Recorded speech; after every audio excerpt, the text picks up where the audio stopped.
me, the question is, I'm concerned about myocarditis in my young, healthy teenagers, and I'm concerned that there is a risk, and I don't want to have them vaccinated. I'm also concerned that if they're not vaccinated, that they could be ostracized if the mandates come through. So it's a twofold question that you don't hear. You're going to hear Norm Needleman coming in and talking about mandates, and then immediately you're going to hear everything the doctor is telling me. This is mandated, if this is approved for 5 to 12-year-olds, or what the governor's plans will be with regard to, with regard to whether it should or shouldn't be a mandate. I'm not aware of it at this moment, but the health questions are more directed for the health professionals as opposed to me. So I can jump in in regards to the medical question. Just so you know, so you know where I'm coming from. So I'm a mother of a teenager as well, and her school is mandating the vaccine, and I was happy that they did. So my child is vaccinated. But in regards to your concerns, here's what, in medicine, we always weigh benefits and the risk. Anytime somebody is prescribing a medication, whether it's an antibiotic or a heart medication, we always worry about the worst kind of side effects. Vaccines are no exception. Yes, there is a risk. This is a very low risk of the vaccine causing myocarditis. But here's where the risk is really significant. COVID causes significant myocarditis. I've seen it time and time again in adults and in children. And the consequences of that myocarditis caused by COVID are much more long-lasting than from the vaccine. So far, vast majority of people who have myocarditis had no long-lasting consequences. And by long-lasting means that the heart function resumed to normal. And when this happens, we do not anticipate that the heart function will worsen at any point in the future. So that is very reassuring. Of course, it's a very scary side effect. It's extremely rare. But looking at the benefits and the risks of vaccination versus the risks of the illness itself, and especially with the latest significant increase in children getting hospitalized, that is, to me, still a good point for someone to get vaccinated. And I'm not going to get into details about the mandates, but as a medical professional, if I were to see a child with a teenager, I would absolutely recommend getting vaccinated. I appreciate that. I'm just very concerned because the package insert that's sent out, just recently approved vaccine, does say they do not know the long-term costs. No worries about it. They have to say that because in order to make a statement otherwise, they have to prove over several months and years that there is no indeed long-term consequences. So by rule, and I remember the vaccines take usually 10 years to come to market from the inception. That's exactly my concern. This happened over 6 months, so there is no really quote-unquote long-term. But we know other causes of myocarditis that are caused by other viruses. And this is usually not reversible. If the virus causes myocarditis, it's usually something that will continue to affect heart muscle for months and years to come, and may cause really significant and life-changing consequences. If something has happened as a result of the vaccine or a medication, it is most often, and we never say never in medicine, that's why I say most commonly, most often, it is usually irreversible, and if it does reverse, it does not come back. So that's where my rationale is coming from. I appreciate that. I'm just concerned that, like you said, that... And again, you are now in listen-only mode. please press 0.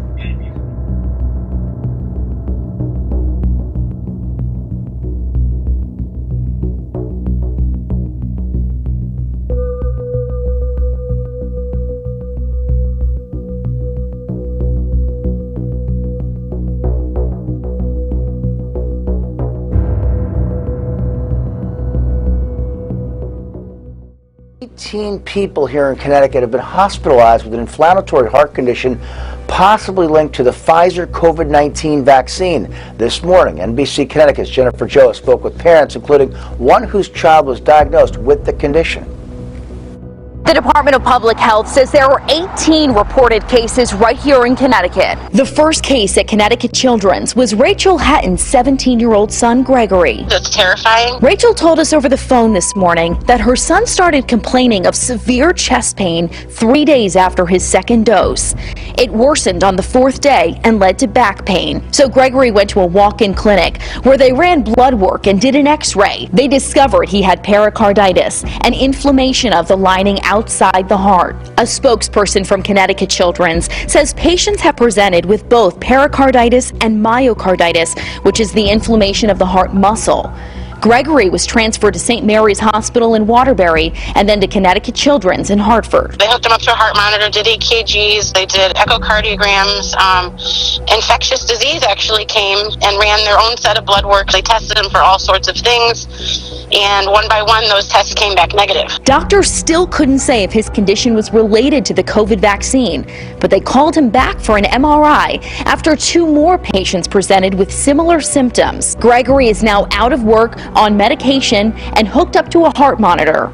Doctors are planning to do another MRI in June to see if his condition improves. I get nervous because I just don't know what else could happen. You know, he basically has a heart condition now, and it's terrifying. I want to thank everyone for their prayers and their support and sharing my story. TikTok keeps taking my videos down. I've read what they sent me and the community guidelines. The only thing I can think of is they're saying I'm spreading misinformation. I'm about to provide one of the documents and my vaccination card to prove that I'm just a Division I college athlete trying to share my story. Vaccine card and one of the documents at the hospital. He's a senior on the Tennessee State golf team, and he says he got a sports physical a few weeks before getting the shot. That revealed no underlying conditions. Well, after getting the second dose of the Pfizer vaccine, doctors diagnosed him with myocarditis. Stokes says doctors have advised he likely won't be able to golf his senior season because getting his heart rate over a slow walk could make the inflammation worse. If you are one of the quote-unquote few people, if it completely changed your life, you would have a totally different stance. And that's why really it should be a choice, because with the risk of having an adverse reaction, it should definitely be a personal choice if you want to take that risk. Stokes says he thinks that this should be left up to everyone to make a personal choice. Reporting at Vanderbilt University Medical Center, Elizabeth Lane, News 2. I am in the hospital right now with heart complications from the COVID-19 vaccine. And I want to inform as many people as I can about the risks from taking the vaccine that I wish someone would have told me. So I am a Division I student athlete with no prior health issues, and I got the second COVID shot Tuesday, and within 4 days I have been diagnosed with myocarditis and was told that I probably won't be able to play my senior season now. It is a side effect from the COVID vaccine, and it's really not being reported or addressed, and it is a serious issue that we should all be informed about before making this decision. It isn't right for people to be forced to take the vaccine because there are actual side effects like this that could happen to you, and the NCAA should not mandate student athletes to get the vaccine because of what could happen to so many fellow student athletes. Health issues, which has happened to me. Everyone should be informed of the side effects, and no one should be forced to take something that could cause what has happened to me, and no one knows the long-term effects of what's possibly going to happen from this. And it's kind of uncharted territories because everyone else with the same heart issues from the vaccine as me, we're all being tracked and monitored. We're basically like test subjects from the vaccine, so it's a very serious issue that really needs to be spread.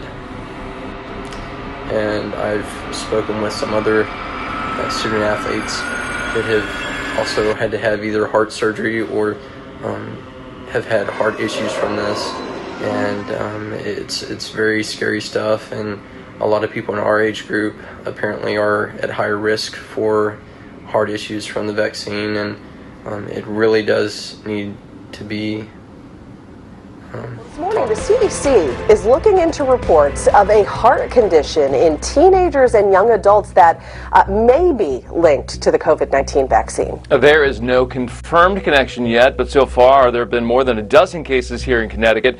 NBC Connecticut's Jennifer Joas joins us live from Hartford with what parents need to know. And Jennifer, this is a hot topic on our website. It's the top read story right now.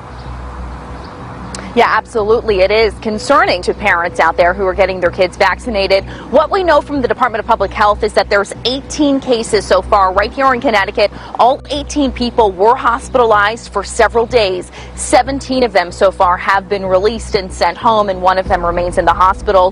The CDC is right now investigating to see if there is a cause and a link here for the inflammation of the heart muscle known as myocarditis, and if that's related to these teens getting the COVID vaccine.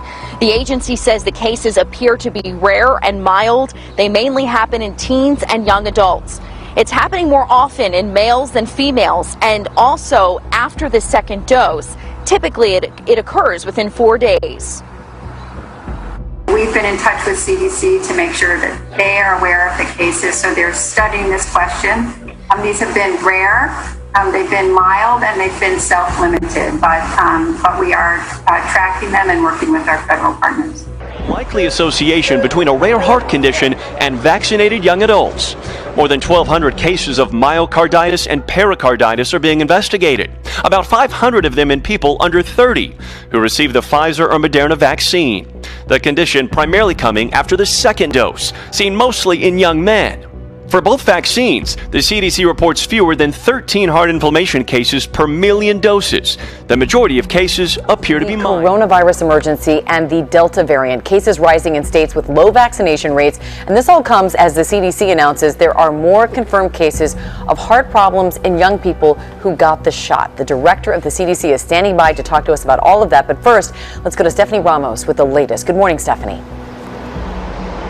Amy, good morning. As the Delta variant grows in the U.S. and more people get vaccinated, the CDC is now investigating more cases of heart inflammation in young people who have received the COVID vaccine. More than 300 people under the age of 30 are experiencing myocarditis, an inflammation of the heart muscle, or pericarditis, an inflammation of the sac around the heart. Most people who developed heart inflammation after the Pfizer or Moderna vaccine recovered quickly after medication and rest. The CDC advisory panel has pushed their meeting to next week to discuss the reports. Now, the CDC.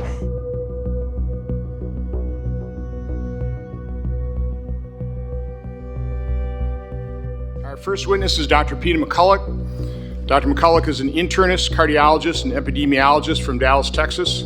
He is broadly published with over 700 citations in the National Library of Medicine.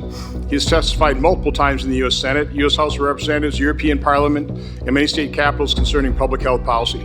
Dr. McCulloch. The first time I testified at Homeland Security and Governmental Affairs, before a word came out of my mouth, Minority Senator Gary Peters said, what America was about to hear was misinformation. I didn't even know what he was talking about. I had never heard that term before in academic medicine or in important deliberations. That's November 19th, 2020. What was he doing? He was using an old communist propaganda technique. He was attempting to gain leverage over me before a word ever came out of my mouth. We should never have our public servants ever try to gain leverage over anyone who is coming to Washington to help the nation on an important issue. As introduced, I'm an internist, I'm a cardiologist. I believe I'm the most published individual who's ever testified on matters related to COVID-19 in any of these hearings. I've seen and examined more patients. I've examined more data. And I'm one of the most published people on the topic in the world. Now, the topic today is myocarditis or heart damage from the COVID-19 vaccines. I'm a cardiologist. I know the topic well. I've examined thousands of patients with this problem. Thousands. Before the pandemic, I had 2 patients ever with this problem. There's 1,065 papers in the peer-reviewed literature on COVID vaccine myocarditis. So let me summarize them for you. The first one that came on my radar screen that was alarming came from Washington University in St. Louis, August 18th of 2021. The first author is Verma and colleagues, New England Journal of Medicine.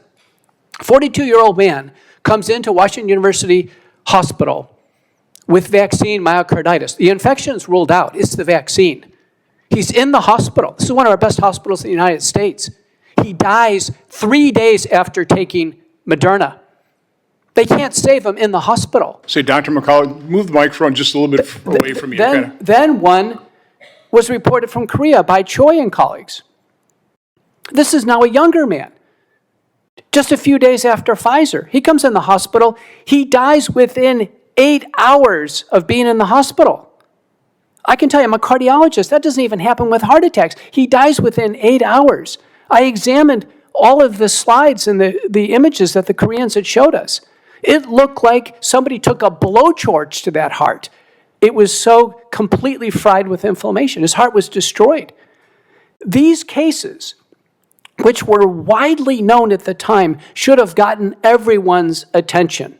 Everyone should have been laser focused on this. We should never have someone die after taking a vaccine. That's directly caused to the vaccine. Then Gill and colleagues, Connecticut, published in Archives of Pathology. 2 boys, aged 16 and 17, who die a few days after taking Pfizer. These are teenagers. They're found dead at home by their parents. They're absolutely horrified. They request an autopsy. They call in University of Michigan and University of Minnesota to look over what are they finding at autopsy. Conclusion, it's Pfizer COVID-19 vaccine myocarditis, unequivocal. These are autopsy-confirmed cases. So for all the mothers in the room, how would they feel if they found their children dead after taking a COVID-19 vaccine? This is in the peer-reviewed literature. This is not misinformation. Everyone should be paying attention to this. This is not conjecture. This is in the peer-reviewed literature. So we started to ask ourselves, what is going on? Turns out that Pfizer and Moderna and Janssen are the genetic code for the spike protein. The spike protein is the damaging part of the virus. The spike protein is loaded into the body and it causes tremendous damage in some. Acute myocarditis appears to have some genetic predilection, and all of the vials of the vaccine are not the same. But I can tell you, I'm concerned that until the vaccines are stopped, there will be cases of acute myocarditis. And to finish, we've had 216 vaccine deaths this year alone. So if the vaccine campaign continues, we have to look at what are we getting out of it now, 4.5 years of the campaign, and how many more people will die. I'm Dr. Peter McCullough. Thank you for listening.